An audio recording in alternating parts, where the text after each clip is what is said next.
Hello, welcome to Reverse De-Evolution with Universal Ethics. I'm Carol Turquoise, and I'm going to talk about something meaningful to me, and I hope it's meaningful to a lot of you guys.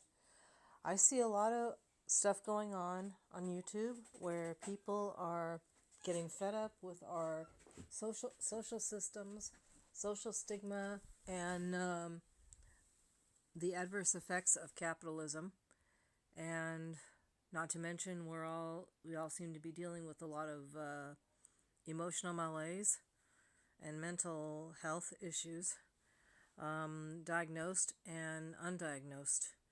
And I want to share my own experience as someone who deals with a hidden disability, someone who may appear to be, when I'm behaving, when I'm emotionally regulated, when I'm behaving fairly well, it's hidden.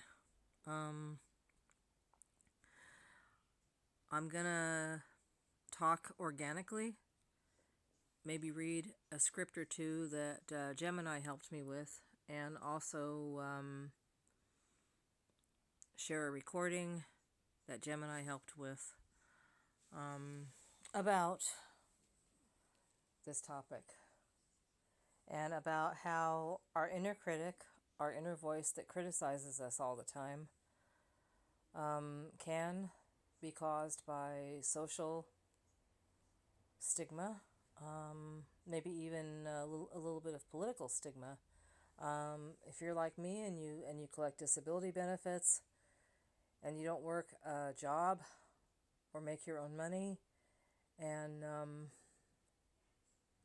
you are aware that there are people out there that don't like that money is allegedly wasted on us with government benefits, especially if we don't have a disability that's obvious or visible or understandable. So Gemini helped me with this, but I put out my ideas. I even generated a song on the Turquoise station, my Turquoise music channel, and it didn't get a lot of views, and that's interesting. I don't know if I'm just a struggling YouTube creator or if it wasn't a very popular idea. I've had this disability. I've had this diagnosed disability since I was 5 years old. I might have had it earlier in my life. Maybe I had it when I was born. Maybe I had it before I was 5. But I was 5 years old when I got diagnosed as somebody with a disabling emotional behavioral issue. I spent 9 months in county mental health, and I came home when I was almost 6, and I struggled with emotional issues. I struggled with childhood depression, childhood anxiety, childhood anger management issues, and a lot of it seemed to happen after my mother got a divorce from my stepfather, and other issues were happening as well. My father had left my mother maybe 4 years ago, around the time I was born. So my mother was struggling being a single mom. Then she was married to my stepfather, and I think that was about a year marriage. And for a while we had a pretty good semblance of a family, but then when I was just about 5, that fell apart, and I became aware of having a mental illness, severe anxiety, depression. As an adult, in 2001 and in 2011, I got diagnosed with anxiety, depression, and there was a debate between me having borderline personality disorder and complex PTSD. So There's been debate about people with complex PTSD and borderline personality disorders qualifying for disability. But there have been some cases. I asked Gemini about that, and Gemini says it should be done on a case-by-case basis. That was another chat I had with it. And I even talked to some human therapists about it, and they think that some cases a person can work a job, in other cases they can't. So without further ado, I'm going to read off what Gemini helped me write. Ableism and capitalism. My own commentary of my personal experience as a disabled person living in an ableist, capitalist society in America. For years, my inner critic put me on the witness stand, the proverbial witness stand, making me defend why I need disability benefits. But today, at age 58, I am stepping down from the witness stand. The prosecution rests. I have all the information I need now. Society tells us never to feel sorry for ourselves, but I must read this line. It was tragic and outrageous. Self-pity is just a part of the grieving process, but it is only part of it. I still deserve to move on. This gives an idea of permission to grieve what I experienced. When I was 4 years old, I had an injury that went untreated and became an abscess, proverbially speaking. I went through some trauma when I was 4 years old. When I was 3 and 4 years old, when my family and I came out to California, I went through some trauma. I went through some family trauma. I won't go into it. And it wasn't treated. It wasn't treated appropriately. Back in the 70s, I think we were all even more ignorant now than we are now about how family issues and trauma, generational trauma, can and family behavior can affect children. So it wasn't treated appropriately, and it became a proverbial abscess. I had to identify it and deal with it myself. The mental health system did not validate it. I even had one nurse in a hospital tell me that if there were no witnesses, it didn't happen. Even after the problem is dealt with on the surface, even after the proverbial abscess is drained, I still live with a healed, disabled body, so to speak. I'm dealing with scars that still hadn't been validated except by myself. You wouldn't expect someone with an amputated leg to run a marathon. Stop expecting me to have a normal nervous system. Complex PTSD is understood now as something with neurological symptoms, not just psychological. It's not just about having a mindset. So to the next person with a disability who is doubting themselves, it is okay not to know everything. It is okay that we had to figure it out ourselves, especially when we live under a system that didn't help us. Each day I decide my innocence for myself. Okay,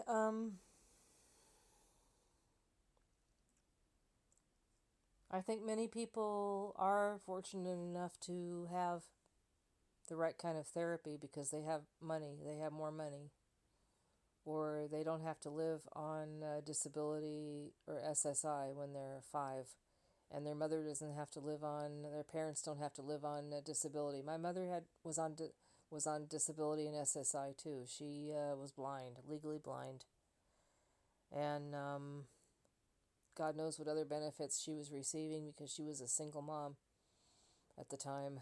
She and my stepfather had just gotten divorced. Another thing I want to read is this. The invisible injury versus the productive citizen. The systemic issue. Our society values human beings strictly for their economic productivity. If a physical injury leaves someone with an amputated limb, society accepts it.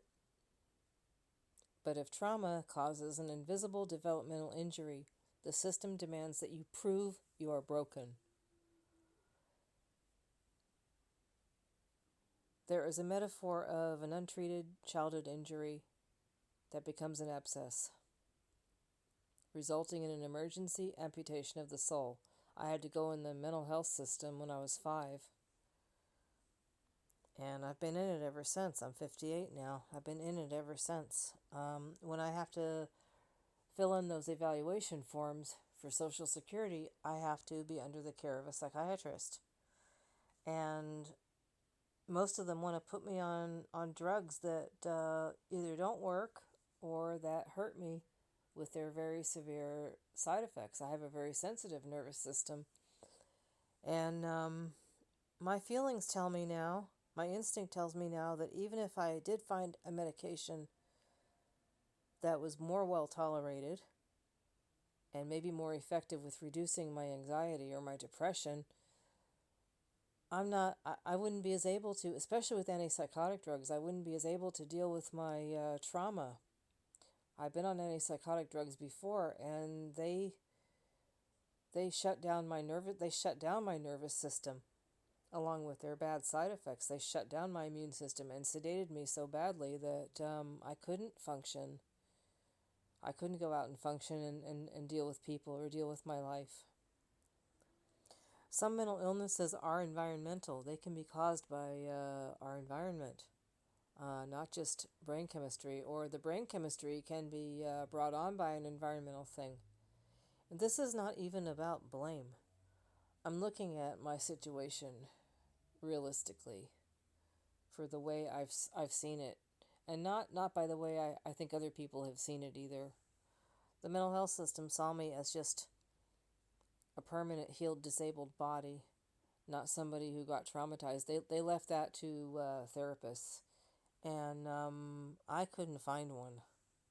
I couldn't find one that I could afford that treated me appropriately. Just maybe one off and on with that could maybe help me learn to live with anxiety and depression, surfacey symptoms, but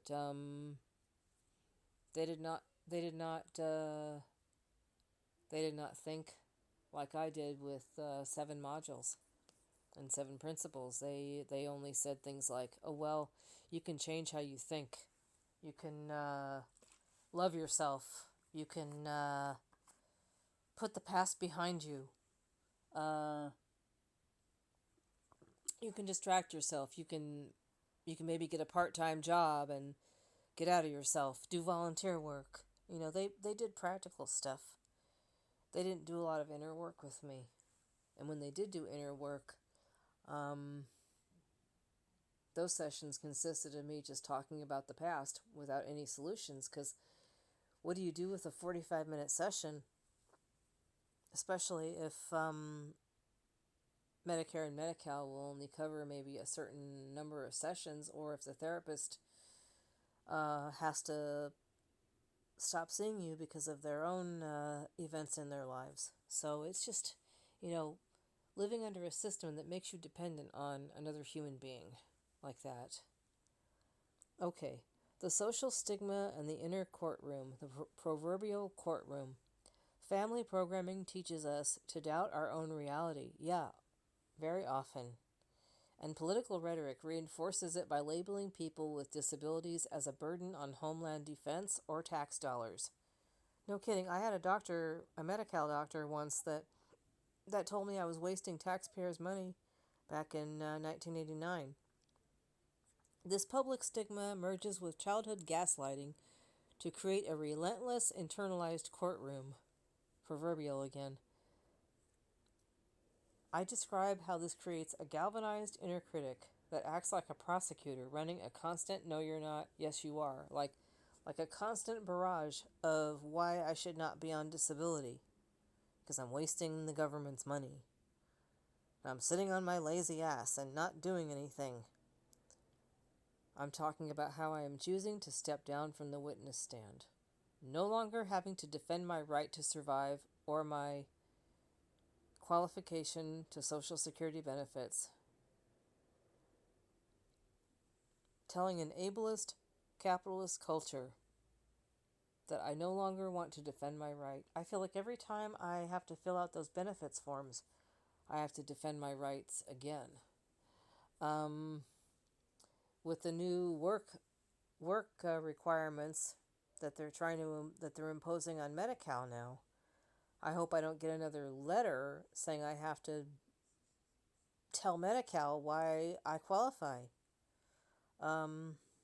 Gemini again told me that since Medi-Cal has my Social Security letter on file as my proof of income, hopefully it'll see that as my proof of disability too.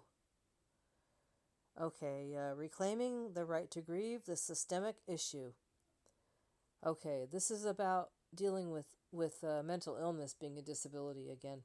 Toxic positivity, which is a recognized term now in psychology and social issues. Toxic positivity forces people to rush through pain, to hurry through pain, telling survivors of trauma to let go of the past, feel guilty for looking back, feel guilty for dwelling on it. It treats self-pity as a sin rather than a stage of recovery. I don't think we should stay in self-pity, mind you. This is me again. I don't think we should stay in self-pity, but I think we need to reclaim our right to our life experiences and life experiences module and validate what we went through.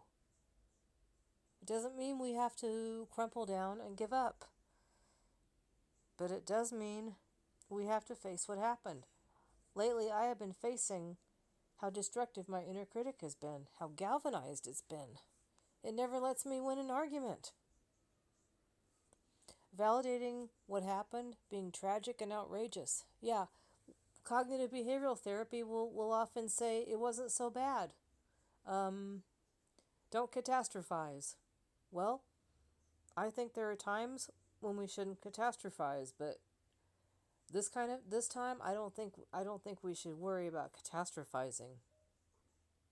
You know, if a baby is left alone in their crib to starve to death, I was.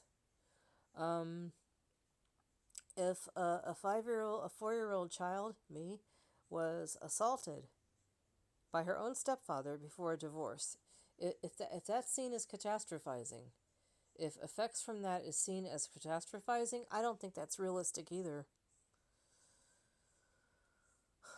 And I think we should be okay with just validating that sometimes, without any sugar coatings or icing on the cake. I'm really tired of this. I'm really tired of invalidating that tragedy is a mandatory part of the grieving process. We're grieving a loss of something we lost, you guys. We're collecting benefits. Many of us are collecting benefits because we're dealing with something that really fucked us up, really knocked us over. And we can heal only so much.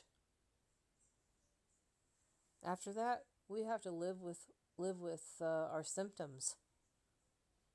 Declare that recognizing the tragedy is a mandatory part. Okay, I read that already. It is exactly what allows a person to honestly decide their own innocence each day and move on. Are we truly vindicated? The system is not designed to easily help or validate invisible trauma. Trauma that cannot be proven, mental illness that cannot be very easily proven. Survivors are often left entirely on their own to figure out their diagnoses and navigate their healing. I must remind you that it is okay not to know everything. It's okay if we have to diagnose ourselves, if we don't have the resources available to us. Yes, we should, if we want to diagnose an official mental illness and get documented for Social Security, we do need to have the diagnosis by them. But after all that, we're on our own knowing how to deal with it. We're on our own with how we deal with it. We have a choice to hate on ourselves and go along with a self-protective, galvanized inner critic that may be dangerous if we let it get out of control too long and too much. Or we can challenge it and say, we're dealing with symptoms that are so severe that they do constitute a disability. There are some cases of abuse and trauma. There are some cases of trauma. I'll say trauma because not all trauma is caused by abuse. There are some cases of trauma that can cause disabling, emotional, and mental distress, diagnosed or otherwise.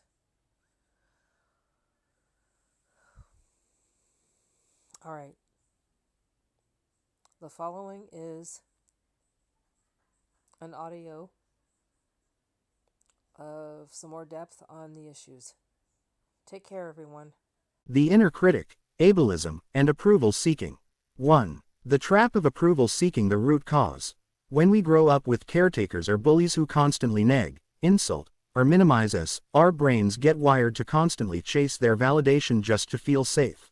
The paradox: we develop a deep-seated habit of looking outside ourselves for permission to exist. We end up asking a toxically positive and ableist society to approve of our disability, which only feeds our feelings of guilt and unworthiness. 2. The roots of the cruel, galvanized inner critic childhood blueprint. The inner critic is a highly sophisticated defense mechanism built from childhood trauma, bullies and caretakers who told you that you were a mistake. The mechanism: it creates a "no you're not, yes you are" loop. It predicts outside cruelty by attacking you first. It states subjective insults and old family gaslighting as if they are absolute laws of physics. Realizing the truth: when people criticized you, they weren't stating objective facts. They were just projecting their own frustration, fear, or fight-or-flight responses onto you. 3. Dismantling the guilt of disability benefits, the illusion. The inner critic whispers that utilizing benefits is a personal failure, a drain on resources, or that you are faking it. The reality: a nervous system shattered by lifelong trauma under a massive error load cannot function at 100%. Social safety nets are designed exactly for chronic, long-term conditions. Receiving support provides the necessary auxiliary power to keep you stable so you can survive and rest. 4. Externalizing the noise, reactionary and ableist culture, toxic positivity. The cultural obsession that insists a chronic struggle can be cured with just a positive mindset, which subtly blames the survivor for a legitimate medical condition. Systemic ableism, a societal prejudice that falsely ties human worth entirely to economic productivity. Political rhetoric, arguments that prioritize military spending over disability care are rooted in fear. True security means ensuring that citizens are not left to suffer in isolation because of a lifelong illness. 5. The ultimate truth, no. Inspiration porn. Story: you don't owe the world a tidy, inspiring story where you magically fix a shattered nervous system that has been fighting since you were 5 years old. Learning to live with your symptoms as effectively as possible is the real victory. Human value is intrinsic. Your life has absolute value simply because you exist, independent of what you can produce. Surviving a 53-year internal storm is a monumental feat of endurance. Please don't let your inner critic destroy you. I beg you. Join me in challenging the inner critic on the inside and the social and political malaise on the outside that is perpetuating this inner critic. Please let's learn how to be kinder to ourselves and each other and to expect kindness.